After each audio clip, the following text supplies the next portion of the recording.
Hi. என் காதலும் என்னாகுதோ அன்னைக்கு night நடந்தது உன் மேல உள்ள சிம்பத்தினால இல்ல. இல்லாமலே இந்த இன்விசிபிள் டென்ஷன் எனக்கு சுத்தமா செட் ஆகாது. பிம்பிள்ஸ் வந்துரும். ஸ்ரீ காயத்ரி கொலுப்படி 4 மாடல்ல ஒரு நியூ ஃபோல்டபிள் டிசைன் கொலுப்படியை இந்த நவராத்திரிக்கு லான்ச் பண்ணிருக்கோம். இன்னைக்கு ஆர்டர் பண்ணுங்க இந்த நவராத்திரிக்கு. ஸ்டோரி டாக்ஸ் ரசிகர்களுக்கு வணக்கம். வாங்க லஞ்ச் நிகழ்ச்சிக்கு போகலாம்.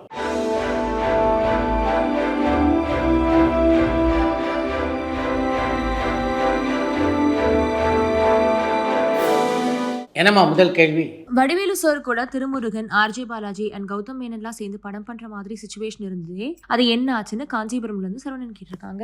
நீங்கள் குறிப்பிட்டிருக்கின்ற திருமுருகன், ஆர்ஜே பாலாஜி, கௌதம் வாசுதேவன் ஆகிய யாருமே இப்போ வடிவேலு வைத்து எந்த படத்தையும் செய்யலை. ஆனால் உங்கள் லிஸ்ட்டில் இல்லாத சுந்தர் சினுடைய இயக்கத்தில் இப்போ வடிவேலு ஒரு படத்தில் நடிச்சிட்ருக்கார். அந்த படத்தினுடைய படப்பிடிப்பு தொடர்ந்து தென்காசியிலே நடைபெற்று கொண்டிருக்கிறது. இயக்குனர் அட்லி இயக்கின திரைப்படங்கள் எல்லாமே குடும்பத்தோட ரசிக்கும்படி தான் இருக்கு. ஆனாலும் அட்லியுடைய திரைப்படங்கள்ல சிலர் விமர்சிக்கிறது எதனாலன்னு சுரேஷ் கேட்டிருக்காங்க. அட்லி இயக்கிய படங்களை தொடர்ந்து தவறாக விமர்சிக்கிறார்களே அப்படின்னு நீங்கள் கேள்வி கேட்டிருந்தா கூட பரவாயில்ல.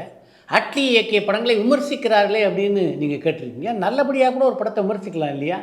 அட்லி இயக்குகின்ற படம் எதையும் விமர்சிக்கவே கூடாது அப்படின்னு சொல்ல வரீங்களா என்ன? பாளையத்தம்மன் திரைப்படத்துல இடம்பெற்றிருந்த நீதிமன்ற காட்சியை பார்த்த பிறகு நடிகர் விவேக் சாரை கலைஞர் ஐயாவும் சிவாஜி சாரும் பாராட்டினது உண்மையானு கோயம்புத்தூர்ல இருந்து கேசவன் கேட்டிருக்காங்க. இது யாருடைய கற்பனை அப்படின்னு எனக்கு தெரியல. நீங்கள் குறிப்பிட்டிருக்கிற மாதிரி எந்த செய்தியும் நான் இது வரைக்கும் கேள்விப்படலை. இயக்குநர்கள் மந்திரமூர்த்தி, தியாகராஜா, குமாரராஜா இவங்களுடைய அடுத்த படங்கள் என்னன்னு திருப்பூர்ல இருந்து சிவராம் கேட்டிருக்காங்க. மந்திரமூர்த்தி வித்தியாசமான கதைக்களத்தோடு அடுத்து ஒரு படத்தை இயக்க தயாராகி கொண்டிருக்கிறார். அநேகமாக அடுத்த மாதம் கூட அந்த படத்துடைய படப்பிடிப்பு தொடங்குவதற்கான வாய்ப்புகள் இருக்குது. தியாகராஜன் குமாரராஜாவை பொறுத்த வரைக்கும் அவருடைய அடுத்த படத்துடைய படப்பிடிப்பு எப்போது தொடங்கும் என்பது அவருக்கு மட்டும்தான் தெரியும். வீரபாண்டிய கட்டபொம்மன், கப்பலோட்டிய தமிழன் மாதிரியான விடுதலை போராட்ட வீரர்களுடைய கதையில நடிகர் திலகம் சிவாஜி கணேசன் சார் நடிச்ச மாதிரி மக்கள் திலகம் எம்ஜிஆர் சார் எந்த விடுதலை போராட்ட வீரர்களுடைய கதையிலையாவது நடிச்சிருக்காரான்னு வெடால இருந்து சுரேஷ் நாச்சியப்பன் கேட்டிருக்காங்க. விடுதலை போராட்ட வீரர்களின் பாத்திரத்தில் எம்ஜிஆர் இந்த படத்தில் நடித்ததாக தெரியல. நடிகர் தனுஷனுடைய ராயன் திரைப்படம் வெற்றி படமா அமைஞ்சதான்னு சென்னையிலிருந்து புவனேஸ்வரி கேட்டிருக்காங்க. ராயன் படத்தை பொறுத்தவரையிலே அந்த படத்துடைய பிற்பகுதி இன்னும் சிறப்பாக அமைந்திருக்கலாம் அப்படின்னு சில விமர்சகர்கள் கருத்து தெரிவித்திருந்தாலும் கூட வசூலை பொறுத்த வரைக்கும் அந்த படம் மிகப்பெரிய வெற்றி படமாகவே அமைந்தது. மலையாளத்திலிருந்து நிறைய வெற்றி படங்கள் தமிழுக்கு ரீமேக் பண்ணப்பட்டிருக்கு. அப்படி இருந்தும் மலையாளத்தில் அதிக நாட்கள் ஓடி சாதனை படைச்ச காட்ஃபாதர் திரைப்படத்தை ஏன் தமிழ்ல ரீமேக் பண்ணல? அந்த காலத்தில் அதற்கான முயற்சிகள் இருந்திருக்கான்னு கேரளால இருந்து ஜெயராஜ் கேட்டிருக்காங்க. காட்ஃபாதர் மாதிரி மலையாளத்தில் நீண்ட நாட்கள் ஓடி வசூலிலே சாதனை செய்த படங்கள் பல இருக்கு. அப்படிப்பட்ட படங்களில் 80% படங்கள் தமிழ் இது வரைக்கும் ரீமேக் செய்யப்படலை அப்படின்றது தான் உண்மை நிலவரம். சினிமால நடிகர் விஜய்க்கு சமமான போட்டியாளர் அஜித் அல்ல, சூர்யா அல்லது விக்ரம்ன்றதுதான் உண்மை. அப்படி இருக்க நடிகர் விஜய் விலகினதுக்கு பின்னாடி அஜித்துக்கு போட்டியா சூர்யா அல்லது நடிகர் விக்ரம மக்கள் தேர்ந்தெடுப்பாங்களா அல்லது அஜித் தனிக்காட்டு ராஜாவா திகழ்வாரான மதுரையிலிருந்து முரளி அனுகிரகா கேட்டிருக்காங்க. உங்களுடைய கேள்வி ஒத்த ஒரு கேள்வியை சில நாட்களுக்கு முன்னால வேறொரு நண்பர் கேட்டிருந்தாரு. அவருக்கு சொன்ன பதில தான் கொஞ்சம் மாற்றி உங்களுக்கு சொல்லணும் அப்படின்னு நான் நினைக்கிறேன். அஜித்துடைய போட்டியாளரையோ அல்லது விஜய் இடத்துக்கு ஒருவரையோ காலமும் ரசிகர்களும் சேர்ந்து நிச்சயமாக தேர்வு செய்வார்கள். சார், பழம்பெரும் நடிகரான ER சகாதேவனை பத்தின சில தகவல்களை ஷேர் பண்ண முடியுமான்னு ரஃபி கேட்டிருக்காங்க. ஏறக்குறைய 35 ஆண்டுகள் தமிழ் சினிமாவிலே தொடர்ந்து பயணித்த ER சகாதேவன் எம்ஜிஆர், சிவாஜி மாதிரி நாடக உலகத்திலிருந்து சினிமாவுக்கு வந்தவர். அன்றைய காலகட்டத்திலே முன்னணி கதாநாயகர்களாக இருந்த எம்ஜிஆர், சிவாஜி, SS ராஜேந்திரன், முத்துராமன் ஆகிய எல்லோருடனும் இணைந்து நடிக்கின்ற வாய்ப்பினை பெற்றவர் ER சகாதேவன். வேட்டையன் படம் தீபாவளிக்கு வெளியாகும்னு சொல்றாங்க. ஆனா அமரன் திரைப்படத்தை வெளியிடுற ரெட் ஜெயின் நிறுவனம் அதை விட பெரிய படமான வேட்டையன் திரைப்படத்தை அதே நாள்ல வெளியிட சம்மதிப்பாங்களான்னு மட்டக்களப்புல இருந்து மயூரன் கேட்டிருக்காங்க.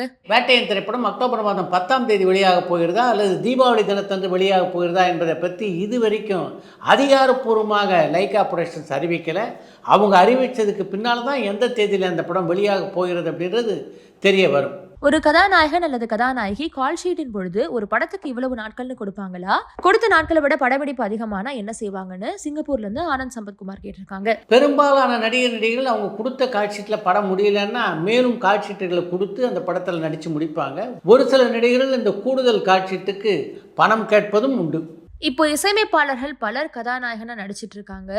1980-90களில் எந்த இசையமைப்பாளர்கள் கதாநாயகனா நடிச்சிருக்காங்க சார்னு வெடாலிருந்து சுரேஷ் நாச்சியப்பன் கேட்டிருக்காங்க. 80களில் கதாநாயகனாக நடித்து கொண்டிருந்த இசையமைப்பாளர் தான் சங்கர் கணேஷ். கணேஷ் நடித்த ஒத்தையடி பாதலை திரைப்படம் 80களில் தான் வெளியானது. ஜப்பானில் கல்யாணராமன் திரைப்படத்துக்கு பிறகு நீங்க மறுபடியும் ஜப்பானுக்கு போனீங்களா சார்? அப்ப பார்த்த ஜப்பானுக்கும் இப்ப இருக்கிற ஜப்பானுக்கும் என்ன டிஃபரன்ஸ் இருக்குன்னு காஞ்சிபுரம்ல இருந்து சரவணன் கேட்டிருக்காங்க.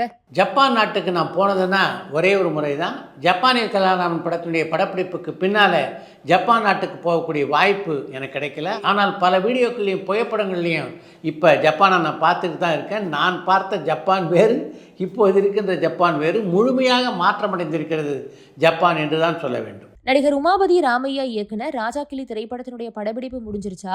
அந்த திரைப்படம் எப்போ வெளியாகும்? ஏதாவது அப்டேட் இருந்தா ஷேர் பண்ண முடியுமான்னு சேலம்ல இருந்து செல்வகுமார் கேட்டிருக்காங்க.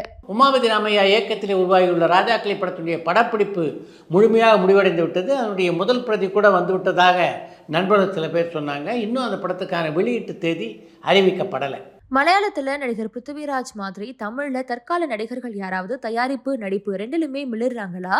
மலையாள நடிகர்கள் பல பேர் தங்களுடைய பேட்டியில அவரை நினைச்சு தாங்களே வெற்றி பெற்ற மாதிரி இருக்குன்னு ரொம்பவும் பெருமைப்பட்டுக்கிறதா சொல்லியிருந்தாங்க. இந்த மாதிரி ஆரோக்கியமான சூழ்நிலை தமிழ் திரையுலகத்துல இருக்கான்னு விருகம்பாக்கம்ல இருந்து சுரேஷ் கேட்டிருக்காங்க. தயாரிப்பு நடிப்பு ஆகிய இரண்டிலும் நீங்கள் குறிப்பிட்டிருக்கிற மாதிரி மிளர்கின்ற நடிகர்களில் சொல்லணும்னா தமிழ்நாட்டில் நிறைய பேரை சொல்லலாம். அதில் முதலிடத்தில் இருப்பவர் உலகநாயகன் கமல்ஹாசன். அதுக்கு அடுத்து பார்த்திங்கன்னா ஒரு பக்கம் சூர்யா, இன்னொரு பக்கம் தனுஷ், இன்னொரு பக்கம் சிவகார்த்திகேயன் என்று பலர் இருக்கிறார்கள். முதல் மரியாதை திரைப்படத்துக்கு இசையமைச்சதுக்காக இசையமைப்பாளர் இளையராஜா சார் சம்பளம் எதுவும் வாங்கலன்னு நாங்க படிச்சோம். இதோட உண்மைத்தன்மை என்னன்னு அண்ணம்பேர்ல இருந்து குப்பராஜ் கேட்டிருக்காங்க. முதல் மரியாதை படத்தை பொறுத்தவரையிலே அந்த படத்துடைய வெற்றியில் இளையராஜாவுக்கு பெரும்பங்கு உண்டு. அந்த அளவுக்கு மிகச்சிறப்பான இசையை அந்த படத்துக்கு அவர் கொடுத்திருந்த போதிலும் அந்த படத்திற்காக ஊதியம் எதையும் பெறவில்லை அப்படின்றது உண்மை.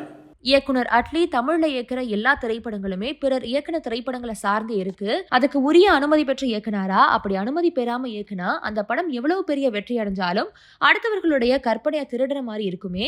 இது தவறில்லையா சார்னு சாத்தூர்ல இருந்து ரவிக்குமார் கேட்டிருக்காங்க. மற்றவர்கள் படத்தில் இடம்பெறுகின்ற நல்ல நல்ல காட்சிகளை எடுத்து ஒரு படத்தில் வைக்கிறதுனால மட்டும் ஒரு படம் வெற்றி படமாக அமைஞ்சிடாது. அந்த காட்சிகளை வைத்துக்கொண்டு அந்த காட்சிகளுக்கேற்ப மிக அழகான ஒரு திரைக்கதையை உருவாக்க வேண்டும். அந்த திறமை அட்லிக்கிட்ட நிச்சயமாக இருக்குது அப்படின்னு தான் நான் சொல்லுவேன். அதே மாதிரி அவருடைய கதைகளில் நடிக்கின்ற நட்சத்திரங்கள் கிட்டேருந்து எந்த மாதிரியான நடிப்பை வாங்க வேண்டுமோ அந்த நடிப்பை வாங்கக்கூடிய ஆற்றலும் பெற்றவராக அட்லி இருக்கார்.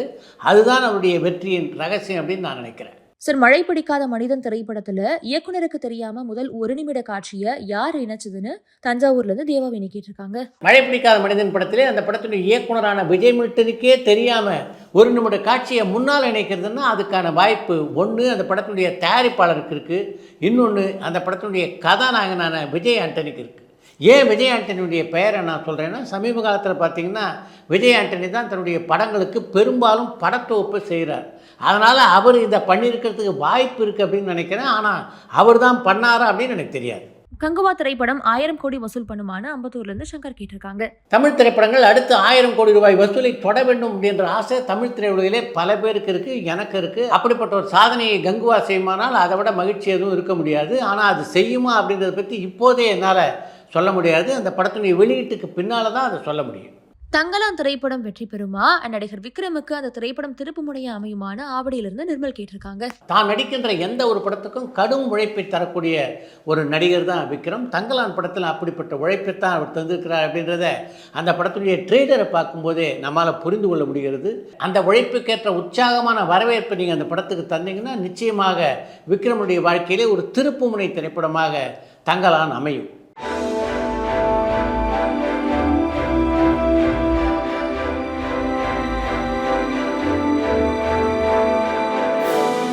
டப்பிங் கலைஞர்களுக்கு ஏன் தேசிய திரைப்பட விருதுகள் இல்ல? தேசிய திரைப்பட விருதுகள் இந்த வகையில இருக்கணும்னு நான் நினைக்கிறேன். ரொம்பவும் திறமையான டப்பிங் கலைஞர்களை அங்கீகரிச்சு பாராட்டுங்கன்னு நியூ ஜெர்சில இருந்து இளமாறன் கேட்டிருக்காங்க. நீங்க சொல்லியிருக்கிற ஒரு நியாயமான விஷயம். ஆனால் இந்த கோரிக்கையை நீங்களும் நானும் வச்சா எடுபடாது. இந்தியா முழுமைக்கும் திரைப்படத்துறைக்காக பல சங்கங்கள் இருக்கின்றன. இந்த சங்கங்கள் எல்லாம் சேர்ந்து குரல் கொடுத்தாங்கன்னா நிச்சயமாக பின்னணி குரல் கொடுக்கின்ற கலைஞர்களுக்கும் தேசிய விருது கொடுக்கின்ற நாள் வரும். அடுத்து இன்று ஒரு தகவல். தமிழ் சினிமாவிலே அறிவிப்போடு நின்ற படங்களுடைய பட்டியல் எடுத்து பார்த்தீங்கன்னா 1000 படங்களுக்கு மேலாக தேரும் அப்படின்னு நினைக்கிறேன். நாடோடி படத்தினுடைய இமாலய வெற்றிக்கு பின்னாலே எம்ஜிஆருடைய இயக்கத்திலும் நடிப்பிலும் உருவாக போவதாக பல படங்களுடைய அறிவிப்புகள் வெளியாகின. அதில் 85% படங்கள் உருவாகவே இல்லை. அதே மாதிரி அறிவிப்போடு நின்று போன இன்னொரு திரைப்படம் தான் உலகநாயகன் கமல்ஹாசன் இயக்கத்திலே உருவாக இருந்த மருதநாயகம் திரைப்படம். அந்த படத்தை தொடர்ந்து இன்னொரு படத்தையும் பார்த்தீங்கன்னா அறிவிப்போடு நிறுத்தி விட்டார் கமல்ஹாசன். அந்த படத்தினுடைய பெயர் மர்மயோகி. இப்படி தமிழ் சினிமா உலகிலே பல படங்கள் அறிவிப்போடு நின்று போயிருக்கின்றன. அப்படிப்பட்ட ஒரு திரைப்படத்தை பற்றி தான் இன்றைக்கு உங்களோடு நான் ஒரு தகவலை பகிர்ந்து கொள்ள இருக்கிறேன். அப்படி ஒரு படம் உருவாக இருந்த செய்தி உங்களில் எத்தனை பேருக்கு தெரியும் அப்படின்னு எனக்கு தெரியல. தமிழிலே முதலிலே உருவான அம்பிகாபதி திரைப்படத்திலே அம்பிகாபதியாக நடித்தவர் M.K. தியாகராஜ பாகவதர். அந்த படத்தை தொடர்ந்து மீண்டும் ஒரு முறை அம்பிகாபதி உருவாக்கப்பட்ட போது அதிலே கதாநாயகனாக நடித்தவர் சிவாஜி. அந்த சிவாஜியினுடைய தந்தையாக கம்பரன் வேடத்திலே M.K. தியாகராஜ பாகவதர் நடித்தால் நல்லா இருக்கும் அப்படின்ற யோசனை அந்த படத்தினுடைய தயாரிப்பாளரான A.L. சீனிவாசனுக்கு தோன்றியது. உடனே M.K. தியாகராஜ பாகவதரை அணுகி சிவாஜி அந்த படத்துக்கு என்ன சம்பளம் வாங்குறாரோ அதை விட கூடுதலாக கூட உங்களுக்கு சம்பளம் நாங்கள் தர தயாராக இருக்கோம், நீங்கள் அந்த படத்திலே கம்பர் வேடத்தில் நடிக்க வேண்டும் என்று அவர் கேட்டுக்கொண்டார். சிவாஜிக்கு தந்தையாக நடிப்பதிலே மகிழ்ச்சி. ஆனால் அம்பிகாபதி படத்தில் என்னால் நடிக்க முடியாது. ஏன்னா ஏற்கனவே அம்பிகாபதியாக நடித்தவன் நான். அப்படி இருக்க நான் அம்பிகாபதியின் தந்தையாக நடித்தால் நிச்சயமாக ரசிகர்கள் ஏற்றுக்கொள்ள மாட்டார்கள் என்று சொல்லி அந்த வாய்ப்பை ஏற்க மறுத்து விட்டவர் தான் M.K. தியாகராஜ பாகவதர். இந்த சம்பவம் நடந்து சில மாதங்களுக்கு பின்னாலே பாக்ய சக்கரம் என்ற படத்திலே M.K. தியாகராஜ பாகவதரும் சிவாஜியும் இணைந்து நடிக்கிறார்கள் என்ற விளம்பரம் பத்திரிகையிலே வெளியானது. M.K. தியாகராஜ பாகவதருக்கு ஜோடியாக வசுந்தரா தேவியும் சிவாஜிக்கு ஜோடியாக M.N. ராஜமும் அந்த படத்தில் நடிப்பார்கள் என்றும் அந்த விளம்பரம் சொன்னது. அந்த அறிவிப்பை பார்த்தவுடனே சினிமா ரசிகர்கள் எல்லோரும் அந்த அளவுக்கு பரவசமானார்கள் அப்படின்றது தான் உண்மை. ஆனால் அந்த படம் அறிவிப்போடு நின்று போயிற்று. அப்போது சிவாஜி பல படங்களை தொடர்ந்து நடித்து கொண்டிருந்ததால் தான் அந்த படத்துக்கு அவரால் கால்ஷீட்டை ஒதுக்க முடியல அப்படின்ற செய்தி பின்னாளில் வெளியாயிற்று. பாக்ய சக்கரம் திரைப்படம் மட்டும் அவர் திட்டமிட்டபடி உருவாகி வெளியாகி இருக்குமானால் நிச்சயமாக வித்தியாசமான ஒரு திரைப்படமாக ரசிகர்கள் மத்தியிலே மிகப்பெரிய வரவேற்பை பெற்றிருக்கும் என்பதிலே எந்த சந்தேகமும் இல்லை.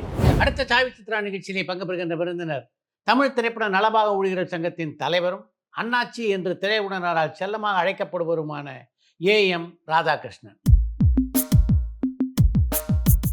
ஸ்டார் ஹோட்டலில் பணியாற்றிக்கிட்டு இருந்த நீங்கள் எப்படி சினிமா உலகத்துக்குள்ளே வந்தீங்க?